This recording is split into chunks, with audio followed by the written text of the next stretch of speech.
Imagine being a band parent in 1984, really helping out with the band while your students are there, but then having such a good time that you keep volunteering for the next almost 40 years. We're going to meet some band parents from American Fork High School who have been volunteering this entire time. You will love hearing from them. Hi, my name is Tim Hinton, the Beast of the Marching Arts. I'm the host of the Marching Roundtable and the creator of MarchingArtsEducation.com. Welcome to BOA Today. On this episode, we also talk about how to improve your program by working to share students most effectively with other organizations in your school. I talk with John Mays and Stephanie Click of Seven Lakes High School. Plus, we get tips from a top instructor and a BOA Adjudicator. All on this episode of BOA Today.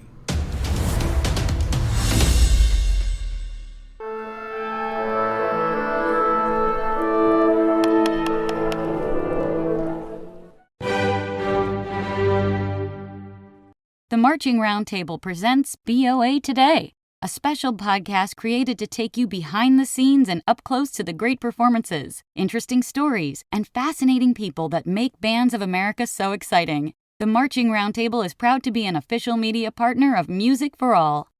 This podcast series is sponsored by Fred J. Miller Incorporated, found at fjminc.com/roundtable. Hi, I'm Andre Williams, and over the last 11 years, I've designed, choreographed, coordinated, directed, and instructed for a few guards and marching band programs. Currently, I'm the visual coordinator and guard director at Mount Vernon High School, the movement coordinator for Fisher's Band and Guard, and the artistic director of Elevate Performing Arts. While we're all wrapped up in this madness of competition season, I wanted to take a moment and give us all some tips and reminders as we're nearing the end. 1. Students. This is about you.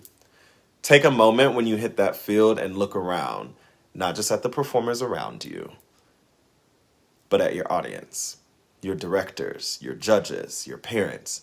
All of these people showed up to support you and cheer you on. So remember that and take a deep breath and do your best. Don't take this opportunity for granted. 2, a reminder to all of us, this is not just a competition. This is art. Designers work day in and day out to produce quality product for their groups. Directors and instructors tirelessly work to bring this art to fruition by training the performers. The parents are behind the scenes fixing props and volunteering their free time to help as much as possible. And the performers are striving to present their best selves every time they step on that field. So clap for each other and cheer each other on because we're all doing the hard work. 3, most important, take a deep breath. Have fun, and as my mom would say, do it with excellence, and bring that box 5 attitude. Thank you, Andre, for those tips. Up next, we're going to hear from some band parents at American Fork High School who've been volunteering since 1984. But first, Daniel Valdez from TX Bands gives us a recap of this past weekend's performances. Tim, I am back at the stadium. TexasBands.com crew never leaves. We just don't know how to do it. Let's recap the weekend. Let's start all the way in the Northeast because I know Bands of America is so excited to be in the Northeast. Piscataway, New Jersey, the birthplace of college football, but the bands took over Rutgers Stadium. Congratulations to the Dartmouth High School Band. If you're a WGI percussion person, you know about Dartmouth High School. You know all about their fantastic percussion ensembles. Guess what? The band's pretty good too, so congratulations to Dartmouth High School. Let's head over to Jacksonville, Alabama, at the campus of Jacksonville State University. Guess what? Dobbins Bennett, for the second time this month, is a Bands of America Regional Champion. Congratulations to Dobbins Bennett. I cannot wait to see your program at Grand Nationals. An incredible season. You're having a historic season at that. And then we got to end in Texas, the Bands of America Waco Regional Championships. Why? Say it with me. Because Waco. That's why. Congratulations to the Cedar Park High School Band. An incredible show, Mirror Mirror, incredible sounds, awesome visuals, great stuff indeed, awesome stuff from the Texas programs. There was a lot of programs that aren't holding their state contest this year, but they were able to finish out strong with the Bands of America Waco Regional Championships. Awesome stuff from everybody. We're winding down the season. We're winding it down, but it's a fast wind down, so get ready. The next 2 weeks are going to be extra exciting in Bands of America world. For the record, tell us your name. Dan Adams. How many years have you been involved with the band? Since 1984. How many years is that? My daughter was in the band, and I was a parent, and we started watching our children perform with the band. How many children did you have go through the band? We had 4 of our 6 children that went through the band. What instruments? Basically, we had percussionists. And what have you been doing for the band all of these years? Well, I've been mostly working with the moving of and transportation of the equipment and helping to build props. And we're taking care of making sure that all of the equipment and the uniforms equipment are located appropriately for the band to perform. And then, of course, we've been organizing the band dads, and of course, there's band moms that are in that same group that are as volunteers. A lot of people ask, how on earth do you get so many people involved? I can tell them that you have to give them all a meaningful job to do, and that's how you get them involved and keep them involved. Well said. Are there any props that you remember that you particularly liked? Your favorite props, the weirdest props? I think one of the favorite props was a cannon, an air cannon that we used. This was before the BOA wouldn't allow that to happen, but in those early years we actually had a cannon that we had developed, and we would pump the air in the cannon up, and then we would shoot it during their performance. It was actually the Nina, the Pinta, and the Santa Maria, and they had cannons on these ships that we had built as props, and they actually would shoot these, but it was shooting confetti and other things up in the air. But that was a very unique prop that we had. So confetti, not a freshman or something? It was, yeah. Okay. What effects do you see marching band having on these kids? Well, as soon as they come to the high school, they already have 100 friends. And I think that's been a great transition as they've come into the high school. I think they had always had such a great group of friends in the band that made a terrific impact on their lives to just have friendships that they could associate with all through the time that they were in the high school. What do you get out of helping with the band year after year? Well, of course, at the beginning, we were concentrating on watching our children and helping our own children be involved. But then after they had all graduated and we were still continuing, we had a lot of friends or a lot of people in the band, young people and adults. I think what we found as we were working as volunteers, we had many adult friendships with other parents that really have been long-lasting. And then to see, I think the biggest thing is to see the children, such a large number of students that are performing and having such a special experience of success. That's been the biggest impact, is that it's been a tremendous impact to the youth of American folk, and because there's so many involved. But I think a lot of the favorite memories that I have is to be able to see the children go out, the students go out, and to know that they have they've performed to the very best of their ability. And what a thrill it was for them to come off the field just in tears and knowing that they have had a special experience in being able to perform.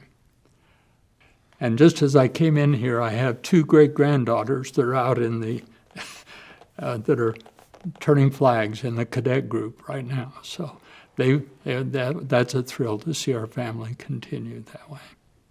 My name is Karen Adams. Dan and I have done this as a hobby, as a fun thing to do together. And over the years, it really has turned out to be that way. We have loved being with the students and to be with the adults that we work with. And we just look back and think we've had a wonderful experience that not every couple gets to do. And that is to be with wonderful students and see them perform, and especially our experiences with transporting equipment with Luke and Susan Savage. Those are memories that no one can take away from us.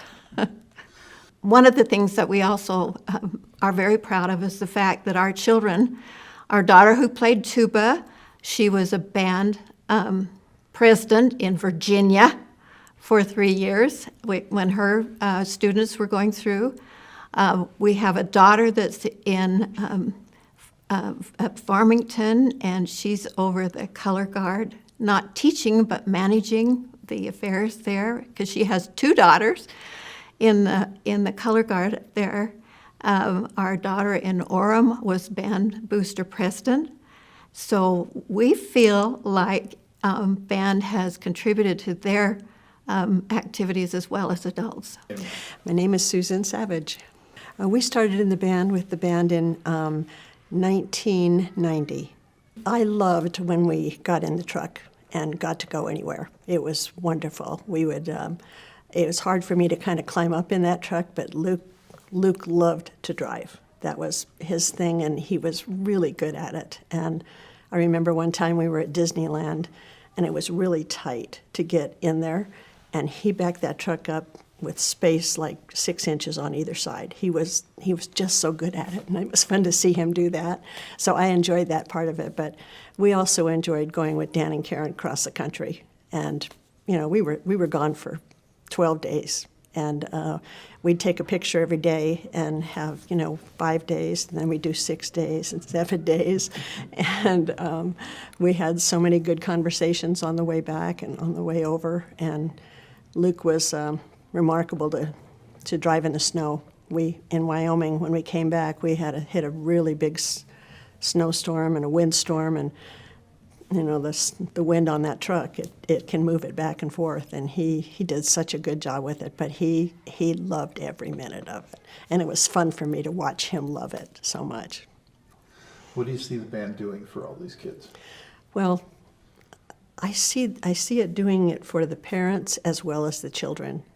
I am so amazed that sometimes there are parents that have 2 or 3 children in the band at the same time.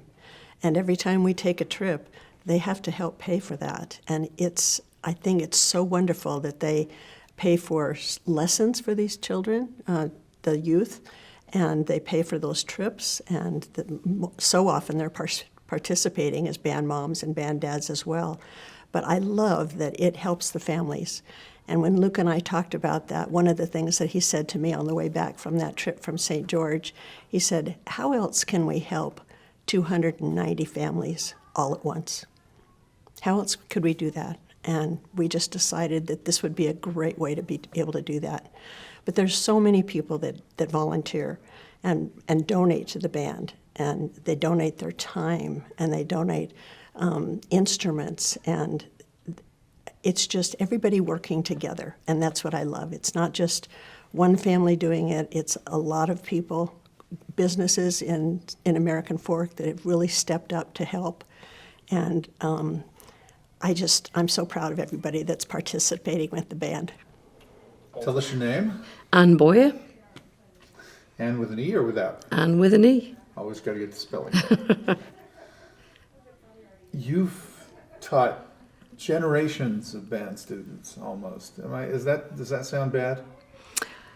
No, because it's true. So, yes, I know there's generations, but definitely families full of band students. There is a rumour that I retired a little while ago, but I think that Mr. Major's concept of retirement is not quite my concept. And so I still keep going into school twice a week to work with the two upper bands. We team teach. He'll take the woodwinds off and I'll work with the brass. So although I officially retired a few years ago, I am still going in, mainly because I can't resist going in and working with those kids, and with Lance too. What's irresistible about those kids? There's something special about them. I love the high schoolers, but I think junior high students, they're kind of malleable and they're loyal and they are excited about everything and they just want to learn, and they're just amazing human beings. It's just exciting to work with them. I think most people's memories of band and the happiest things are maybe like competitions and stuff like that. But I'm going to tell you about an occasion that just made me even more proud of who these kids are. Many years back, it may have been like that Rise and Fall of Rome year, we had a competition up at the University of Utah, and I think that might be the only time we kind of had the state festival up there or something like that. And American folk were beaten by Davis. And it was kind of quite stunning. The crowd were like, oh, but they actually deserved to come second. But it was it was a shock to everybody. And so after the awards and all that kind of stuff, we went down into the car park and the students lined like where the buses were parked. And when Davis Band came through, they clapped and cheered for that band. And I was just so proud of them that here they were experiencing a very, very rare loss, and yet could rejoice in the fact that this band had beaten them, and they were out there clapping and just showing their appreciation. And it was just, that's the class. That's the class act that this band is. Even when they lose and it's painful, they support and clap for others. I think the fact that there is a common goal within the entire band community, and going back to my previous comment, it's not just about winning.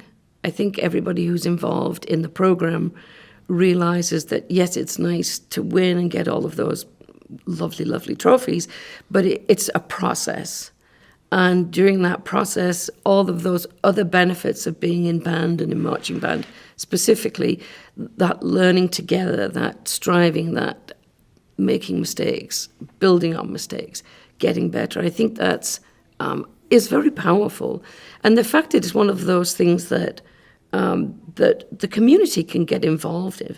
The fact that you can be there with your students as a band mum or a band dad and offer that time and celebrate those times together.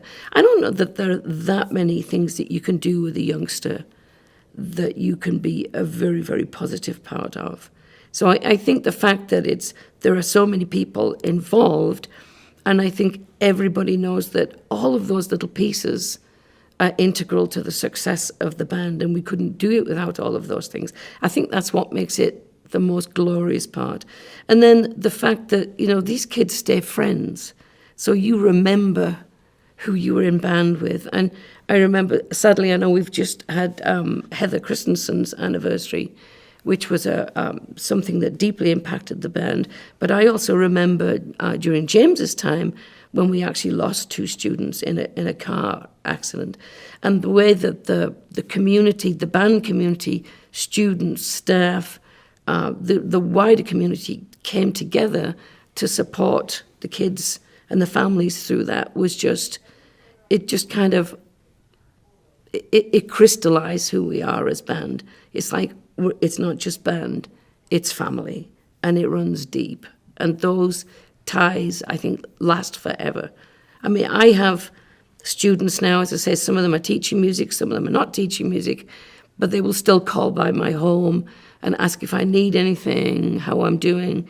And that is like, all of a sudden, after only having one child, I've got hundreds of kids through the years through this program. So I think it's something very special. I don't know how unique it is, but I know it's something that I really cherish in my life, and I'm immensely proud to be part of this program. After a brief sponsor message, we're going to hear from John Mays and Stephanie Click of Seven Lakes High School about how to more effectively share your students with other organizations in your school. But first, we hear from BOA Adjudicator Mark Hoskins. Good afternoon, marching pageantry people. This is Mark Hoskins from Marietta, Georgia, joining you here in my backyard, enjoying this crisp but beautiful weather as we move toward the culmination of this fantastic marching band season. I've had the pleasure of judging and observing some incredible bands in 6 separate states already this season, and it's been a truly magical experience watching young people do what they do best and seeing the creative minds of staff and directors putting some of their best products ever out there on the field.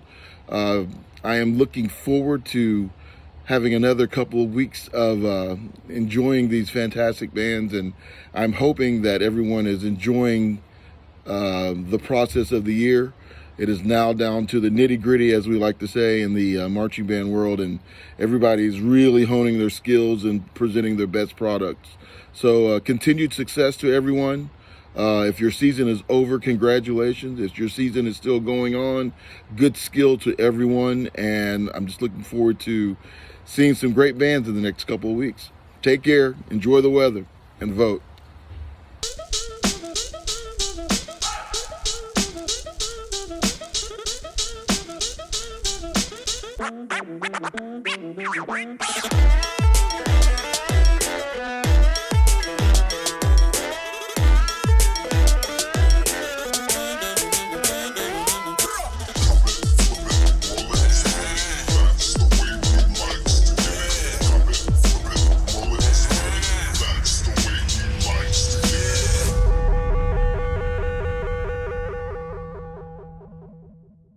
My name is John Mays. I'm the director of bands, Seven Lakes High School. This is my 22nd year of teaching. This is my 7th year at Seven Lakes High School. Seven Lakes High School opened in 2005 and actually started as a BOA participant, I believe the first year that they were opened. It has been every year since. It wasn't until 2018, my second year at Seven Lakes, that the band finally made its first finals appearance at a regional. And so over the course, since 2018, over the course of the last several years, has continued to kind of rise. I feel like as a BOA competitor and consistently being a finalist at the regionals that we have been attending. And it's just been an incredible journey and a lot of fun. And I feel like we've made a lot of strides and are continuing to do that. My name is Stephanie Click, and I'm one of the color guard directors here at Seven Lakes High School. I have been on staff with the Winter Guard in some capacity since 2008, and then came on full-time as one of the color guard directors in 2020. And now full-time at the school every day with the color guard, all their class activities, and then also after school. So Stephanie, what is there that's special about Seven Lakes High School that you would like to share? I think one of the things that's really unique about Seven Lakes High School is that we're located in Fort Bend County in Texas. We're about 30 miles west of the city center in Houston, and it's the most diverse county in the entire United States, even more diverse than Manhattan, LA. And we see that diversity in our band program. We have so many kids that have lived in multiple countries, that speak multiple languages. Every ethnicity that you can imagine is represented in this band program. It makes it very unique for us, but also really special. So John, how does what does that bring? Some challenges or advantages? How do you feel about it? I think one of the challenges that it brings is because it is so diverse. We have the parents are also not necessarily accustomed to marching band or band in general. And so we have a lot of parents that we have to educate along the way that didn't have the experiences that maybe we had. growing up and growing up in the band system. I think one thing we did with our incoming freshmen this year that was really successful was that we did an entire campaign about the kids that do multiple activities, not just academics. That's another thing that is kind of we joke about it being a Seven Lakes thing. Everything at this high school is good. We have the state champion cheerleaders. Our volleyball team is nationally ranked. It just seems like everything that you go down the list, everything here is good. And so with that, you're vying for these students to come into the program because they've maybe been labeled as, oh, well, you're a volleyball player. Well, you can also be a volleyball player and in band. Or I'm a swimmer. Well, you can be a swimmer and also in band. And so we did a campaign in the spring that was photos of students doing their second activity and also in band, and made sure we made posters of those, went and put them in our junior highs so that those students, as they're doing their course selections coming in the winter months, knew that they could do both. And I think that's one of John's strengths as a director, is that he will work with kids to the ends of the earth to make sure that that they don't have to make a choice between band and something else, that there's always options and opportunities to be able to do both. Okay, well, you've touched on the other thing that every single band director or staff member deals with. And John, if you're good at this, let's get some advice, because trying to allow those students to do both things, that requires some flexibility, working together, communication. That's hard in certain situations. So how do you make that work so well?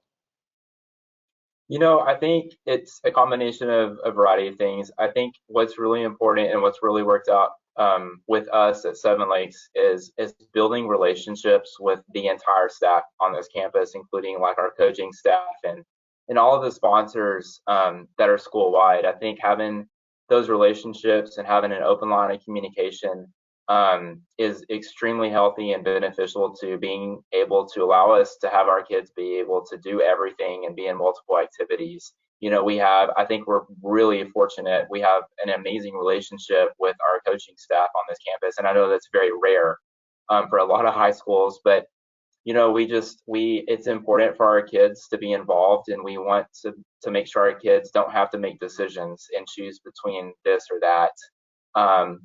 And so I pride myself on communicating with the teachers and coaches and trying to take it out of the kids, putting the kids in that position of where they have to pick and choose, and having those conversations with the other individuals, other sponsors and coaches. And if we have a student that has a conflict, taking the opportunity to have that conversation with that coach, and working it out with the other adult, so that we can work it out, so that the student and the parent doesn't have to be put in a position of like, okay, well, I've got to pick this or I got to choose that.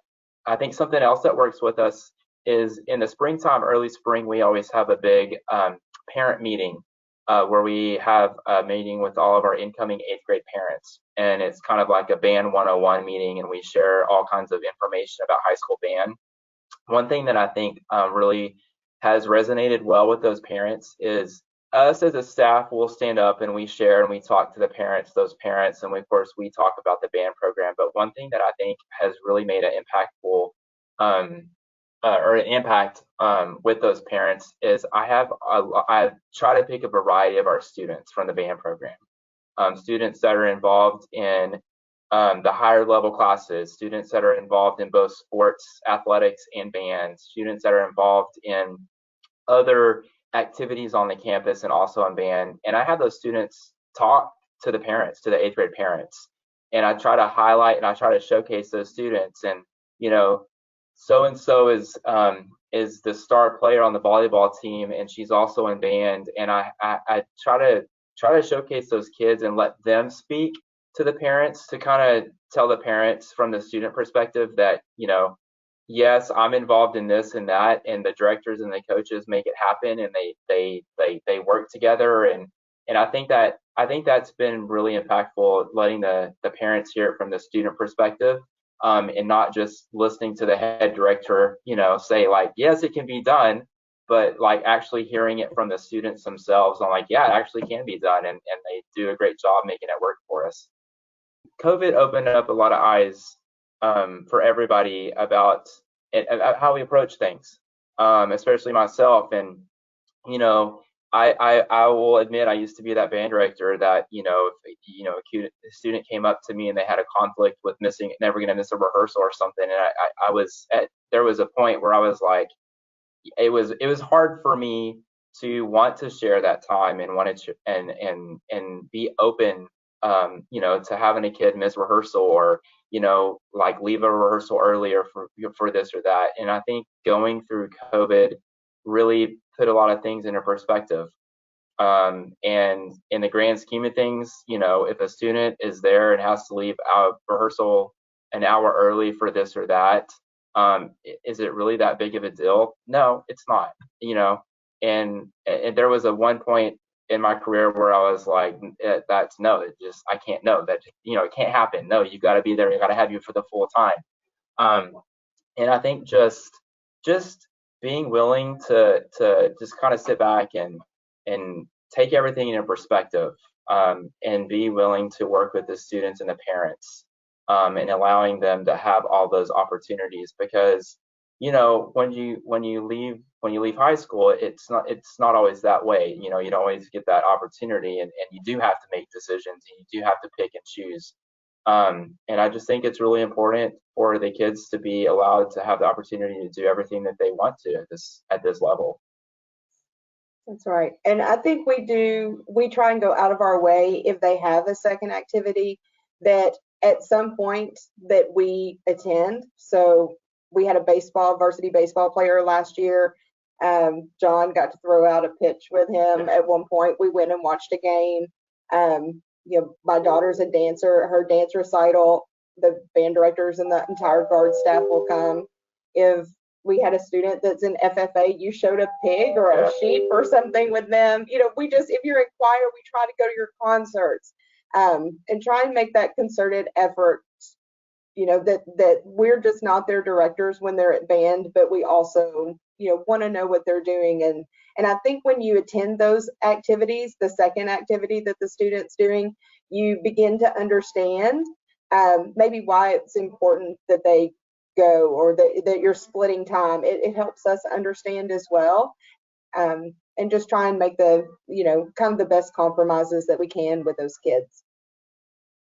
I think actually going back, kind of hitting on what she just talked about, going back to what you were asking earlier about how we've been able to build those relationships with the staff on the campus. I think doing those sorts of things, because when we go and attend and watch some of our kids at sporting athletics or other concerts, and those sponsors see us there, speaks volumes, to us supporting all of our kids and every activity that they're doing. I think that also has kind of played a factor into just the positive atmosphere that we have with the entire staff at Seven Lakes.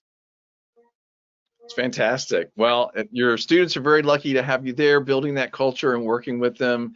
And I'm really, really happy I got to speak to you. And thanks for sharing all this advice about the diversity, about sharing your students working together with the whole school community. This is really, really helpful stuff. So John and Stephanie, both, thank you so much for talking with me.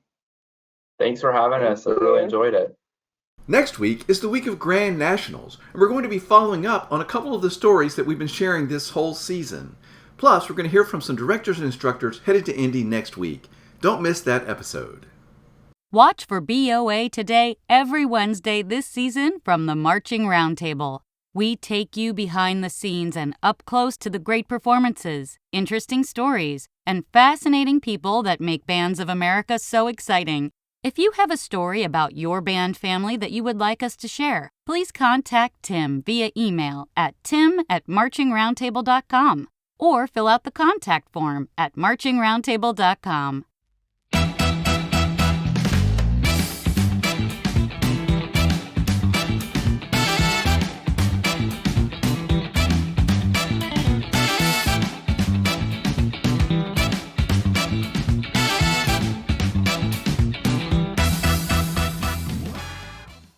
Marching Arts Education and the Marching Roundtable are proud strategic partners of Music for All. The Bands of America Championships, presented by Yamaha, are a program of Music for All. Music for All's mission is to create, provide, and expand positively life-changing experiences through music for all. For more resources for educators and boosters, please visit advocacy.musicforall.org.